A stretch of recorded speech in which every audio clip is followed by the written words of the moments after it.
जानवरों को बचाने वाली सभी कहानियों का सुखद अंत नहीं होता। बचाए गए जानवर के पास अक्सर बड़े मनोवैज्ञानिक निशान होते हैं जो उनके लिए सामान्य जीवन में समायोजित करना मुश्किल बनाते हैं। ये निशान उनके व्यवहार पर प्रतिकूल प्रभाव डालते हैं और ठीक होने में काफ़ी समय लेते हैं। यह उन मामलों में से एक है जहां जानवर सामान्य जीवन में वापस सहज संक्रमण करने में सक्षम था। यह कहानी बंगलौर, भारत में एक गैर लाभकारी सार्वजनिक धर्मार्थ trust Asian nature conservation foundation द्वारा सहायता प्रदान किए गए बचाव पर आधारित है। यह तमिलनाडु, भारत के एक बंदी हाथी मरियप्पन की सच्ची कहानी है। मरियप्पन सुंदर लंबे दांतों वाला एक विशाल नर हाथी है। उसके दांत उसका गौरव और आनंद है। दूधिया सफ़ेद रंग, वे एक दूसरे के समानांतर चलते हैं। अगर वीरप्पन की मूछें थी तो मरियप्पन के दांत थे। मरियप्पन का जन्म तमिलनाडु के पोलाची के पास अन्नामलाई टाइगर रिजर्व में टॉप स्लिप के रूप में जाने जाने वाले प्राचीन जंगलों में स्थित कोजिकामुथी हाथी शिविर के शांत वातावरण में हुआ था। शिविर के एक सुंदर घाटी में स्थित है जिसके पास एक 12मासी नदी वर्गलियार बहती है। शिविर के भीतर हाथी पुरुषों की एक बस्ती है। ये पुरुष और उनके परिवार उनकी परवरिश का एक हिस्सा और पार्सल थे। जबकि हर कोई जानता था कि माँ कौन है, उसके पिता की पहचान के बारे में कुछ संदेह थे। चूँकि उनकी माँ शिवगामी जंगली हाथियों के साथ बातचीत करती थी, इसलिए संभावना थी कि मरियप्पन के पिता एक जंगली नर रहे होंगे। 2 नर शिविर हाथियों में से एक, कलीम और आईजी 1 उनके पिता भी हो सकते हैं, खासकर आईजी 1 जिन्हें अक्सर शिवगामी के साथ देखा जाता था। इस तरह के सांसारिक मामले मरियप्पन को परेशान नहीं करते थे क्योंकि वह इन रमणीय परिवेश में बड़े हुए थे।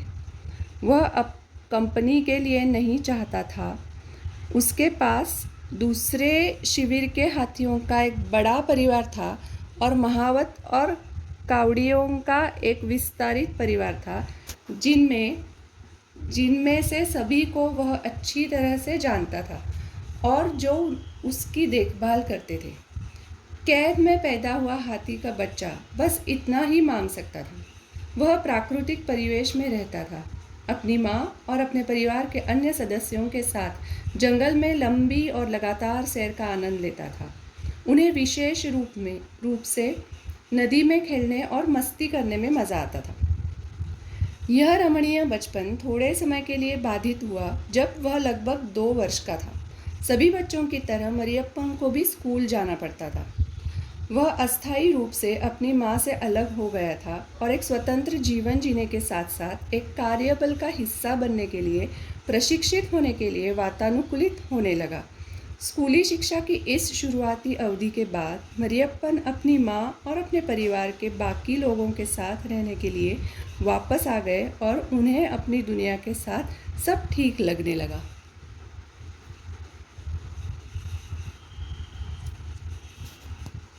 कट करीन मी नंतर, पण मस्त म्हणलीस। 7 साल की उम्र में मरियप्पन को समयपुरम, त्रिची के अरुलमिगु मरियप्पन मंदिर में ले जाया गया और उन्होंने अपने जीवन में पहली बार खुद को अपरिचित परिवेश में पाया। वे सुंदर जंगल चले गए जो उसका घर था। वह अब एक शहरी जंगल में रहता था। नरम ज़मीन को सख्त सीमेंट से बदल दिया गया था और वह अब जंगल में लंबे समय तक इत्मीनान से टहलने नहीं जा सकता था और न ही वह नदी में खेल सकता था। इसके बजाय उन्हें अजीब सी गड़गड़ाहट और भनभनाहट की आवाज़ सुनाई दी। उनका नया घर व्यस्त त्रिची चेन्नई राष्ट्रीय राजमार्ग के साथ स्थित था। हालांकि अधिकांश बच्चों की तरह अपने परिवार से अलग होने का दर्द एक अलग आहार और दैनिक दिनचर्या के साथ अनिश्चितता के शुरुआती दौर के बाद ऐसा लगा कि मरियप्पन अपने नए घर में समायोजित हो गया और यहाँ तक कि उसने अपने नए महावत और उसके परिवार के साथ दोस्ती भी कर ली। वह स्वभाव से हंसमुख और चंचल था और इसने उसके लाभ के लिए काम किया। शीघ्र ही वह मंदिर समुदाय के अधिक लोकप्रिय सदस्यों में से एक बन गया, विशेष रूप से कई आगंतुकों के बीच, और उसे मंदिर परिसर के भीतर स्वतंत्र रूप से घूमने की अनुमति दी गई। 2003 में 14 वर्ष की आयु में मरियप्पन ने अपना पहला आधिकारिक अवकाश किया, मुदुमलाई वन शिविर में, हाथी कायाकल्प शिविर में। इस समय तक मरियप्पन वयस्क हो चुका था। वह एक शानदार नमूना था और उसने एक बड़ा लंबा शरीर और उसके अब प्रसिद्ध दांत विकसित कर लिए थे। इन सब ने उसे काफ़ी डराने वाला बना दिया और उसने जनता और यहाँ तक कि अपने महावत के बीच भी डर पैदा करना शुरू कर दिया। इस समय के आसपास मरियप्पन ने व्यवहार में बदलाव दिखाना शुरू कर दिया, जो उसके जीवन शैली में बदलाव के कारण हुआ। परिणाम गंभीर थे। जनता की सुरक्षा सुनिश्चित करने के लिए और महावत के जानवर को संभालने में विश्वास की कमी के कारण मरियप्पन को जंजीरों के साथ बांध दिया गया। उनके अनजाने व्यवहार को एक खतरा माना गया और उन्हें जंजीरों में जकड़कर जीवन बिताने की निंदा की गई।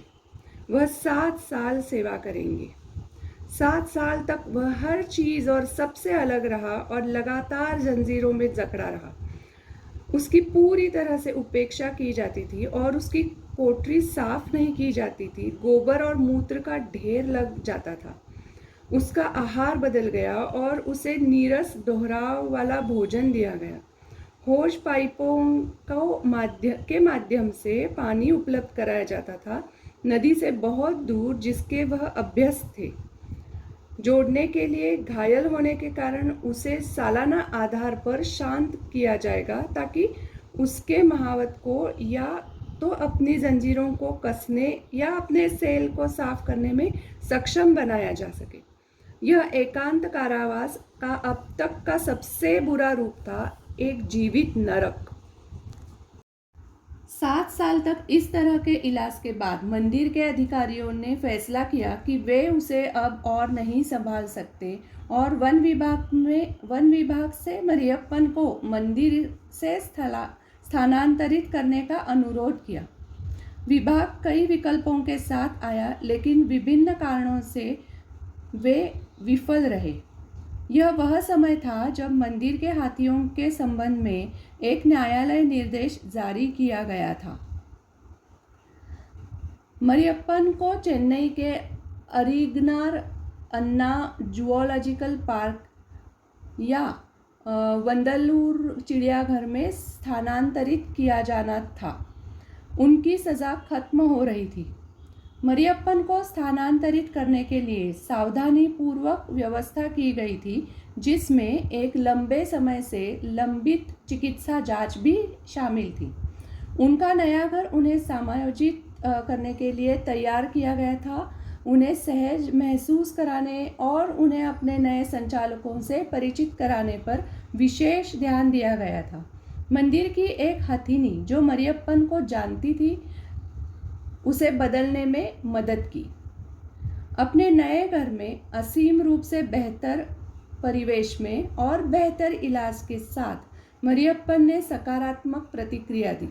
उसने अपने नए संचालकों को स्वीकार कर लिया और जल्द ही उन्हें अपने दांतों को छूने की अनुमति दी और बदले में एक ही जंजीर बांधकर चरने की अनुमति दी गई।